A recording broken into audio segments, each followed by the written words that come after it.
Thank you very much. Thank you. Thanks. It's really a pleasure to be here in London. I think the last time I was here was in '95, and I think that Daniel might have been my soldier then. I can't remember. I find the whole resolution rather curious. I did just fly in here from Israel, where I live with my children, and I think that I'm pretty pro-Israel. But this resolution essentially tells me that in order to be pro-Israel, I have to support the establishment of a Jew-free state for the Palestinians. I have to say that I support the establishment of a state that must be ethnically cleansed of all Jews before the people who are supposed to have that state will agree to independence. I find that crazy. The presence of Jews in Judea and Samaria, the West Bank of the Jordan River, has nothing to do with prospects for peace or lack of prospects for peace. Israel has 2 peace agreements with 2 neighboring Arab states that have been respected. The one with Egypt for nearly 30 years, the one with Jordan since it was signed in 1994. And we signed 6 agreements with the Palestinians, with the PLO, all 6 of which they have been in material breach of since the very beginning. But none of those agreements that we signed with the PLO, nor the agreements that we signed with the Jordanians or the Egyptians, were impacted one iota by the presence of Jewish communities beyond Israel's 1949 armistice lines. Not one of them was contingent on the absence of those communities, and nobody made that a condition for negotiating with the Jewish state or for recognizing it.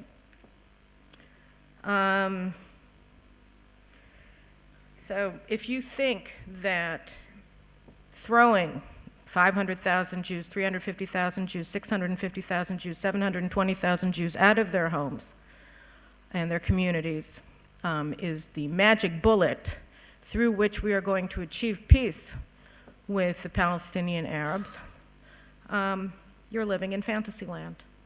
This has not been the case in the past. It has not been the case with our Arab neighbors. It has not been the case with our Palestinian neighbors, and there is no reason to accept the view that it is the case today.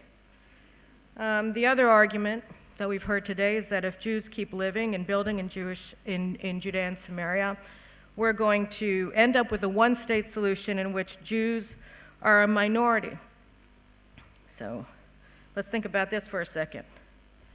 You're saying that by keeping Jews in Judea and Samaria and in Jerusalem, that somehow or another the Palestinians are going to, and the Israeli Arabs within the 1949's armistice lines, are somehow going to magically bridge the 3 million person gap between the 6.1 million Jews and the 3 million Arabs inside of 1949 armistice lines Israel and Judea and Samaria. You don't know how to count. You don't know how to count. Were Israel to absorb Judea and Samaria tomorrow and offer citizenship to all of its Arab residents, Israel would still have a 2/3 Jewish majority. So the very notion that there is a demographic time bomb on Israel's hands is simply untrue. The Central Bureau of Statistics of Israel came out yesterday with its latest data. They found that there is convergence between Jewish birth rates and Arab birth rates, and the Jewish birth rates are trending upwards and have been since 1995, and the Arab birth rates are trending downwards and have since 2000. In fact, this is not just among the Palestinians or among the Israeli Arabs, this is throughout the Arab world. There is a collapse in the Muslim world in fertility rates, and there is a massive increase in Jewish fertility rates. Israel has 3 children per woman among Jews, and it has 3.5 children per woman among Muslims inside a pre-1949 armistice lines Israel, and 3.2 children per woman in Judea and Samaria among the Arab population in the area. So that the whole trend of the demographic model is completely the opposite of what all of these experts on Israel's demographic dire circumstances would have us all believe. It's simply a matter of not counting properly. Now, the truth of the matter is none of this is important, because the whole issue of whether or not the settlements in Judea and Samaria are somehow or another going to destroy Israel or not is not about demography, and it's not about peace. It's about civil rights. It's about Jewish civil rights. What they are saying essentially is that Jews should not be allowed to live there just because they're Jews. Now, why should Jews be allowed to live in London, live in Germany, live in San Francisco, but not be allowed to live in Judea? Why? And in Jerusalem? Where does this come from? They want to talk so much about Palestinian rights. Let's talk about Jewish rights for a second. You're saying that you so support a Palestinian state that is going to be inherently bigoted and that Jews aren't allowed to even live there, that they have to all be ethnically cleansed first before these people can even deign to accept sovereignty. What kind of state do you want to establish? What kind of nonsense is this? This is a racket. This is a racket. Jews don't have civil rights. We're not allowed to live wherever we have property rights to build just because we're Jewish? And this is a moral argument? This is a reasonable argument? This is establishing what exactly? A state based upon ethnic purity? This is where we've come to in 2013 in the Western world? Where are the liberal values that are being advanced by this cause of a Jew-free Palestine? Somebody can explain this one to me? Because I don't understand it. I don't understand it. I don't understand. I went to Columbia. I went to Harvard. I just can't get it. And let me just say one more thing about that. I can talk from now. I've heard illegal, Palestinian land, all of this. I'm not going to have a discussion here about sovereignty. I talk about that in my book. It's going to be coming out hopefully at the end of the year, Random House. You can all look for it and buy multiple copies. But if we want to, we can talk about Israel's national rights and our legal rights to these areas. They are very strong, and in fact, they're incontrovertible under international law. But we're talking about civil rights. We're talking about civil rights. And it's not simply that it's morally repugnant to tell Jews that we're not allowed to live anywhere we want to and buy property anywhere that will be sold it. It's also true that this is a failed proposition. It's been tried twice, and it's failed twice. The British tried it.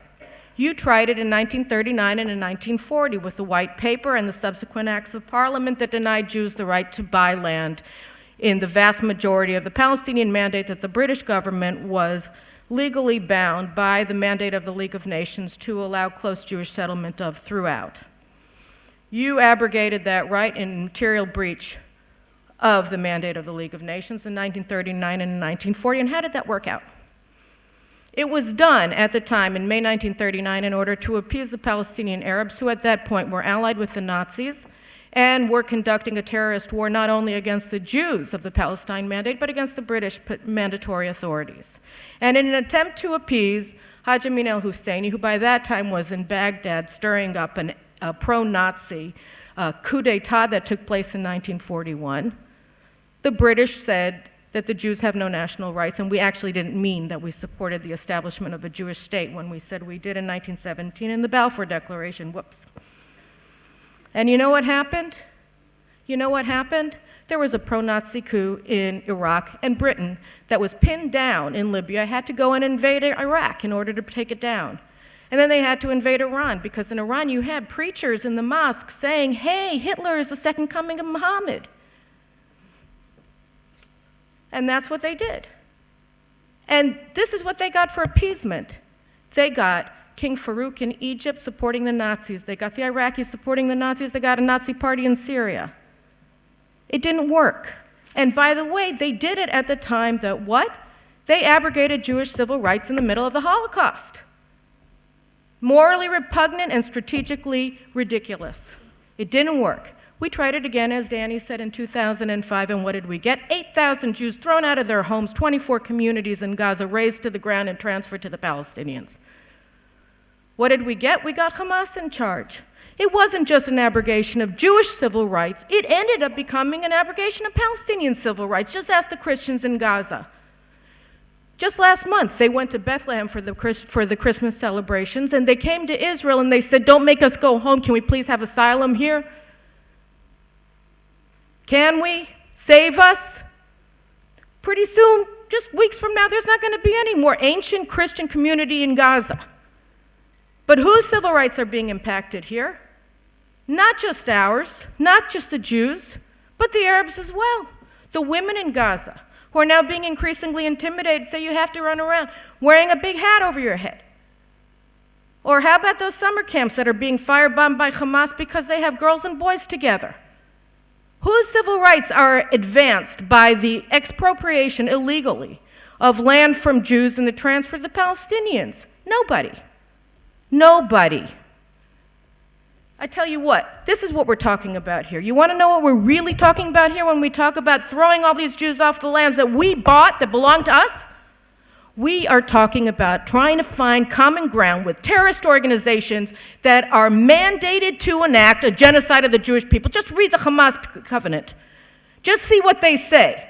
They call not for only the annihilation, the obliteration, in their words, of the Jewish state, but they call for the genocide of world Jewry.